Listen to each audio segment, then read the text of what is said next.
اور مشرک کہتے ہیں کہ اگر اللہ چاہتا تو نہ ہم ہی اس کے سوا کسی چیز کو پوجتے اور نہ ہمارے بڑے ہی پوجتے اور نہ اس کے فرمان کے بغیر ہم کسی چیز کو حرام ٹھہراتے۔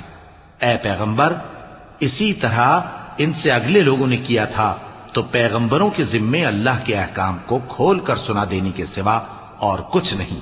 اور ہم نے ہر امت میں کوئی پیغمبر بھیجا کہ اللہ ہی کی عبادت کرو اور بتوں کی پرستش سے اجتناب کرو، تو ان میں بعض ایسے ہیں جن کو اللہ نے ہدایت دی اور بعض ایسے ہیں جن پر گمراہی ثابت ہوئی۔ سو زمین میں چل پھر کر دیکھ لو کہ جھٹلانے والوں کا انجام کیسا ہوا۔ اگر تم ان کفار کی ہدایت کے لیے بہت زیادہ خواہش رکھو، جس کو اللہ گمراہ رہنے دے اس کو وہ ہدایت نہیں دیا کرتا، اور ایسے لوگوں کا کوئی مددگار بھی نہیں ہوتا۔ اور یہ اللہ کی سخت سخت قسمیں کھاتے ہیں کہ جو مر جاتا ہے اللہ اسے زندہ کر کے نہیں اٹھائے گا۔ کیوں نہیں؟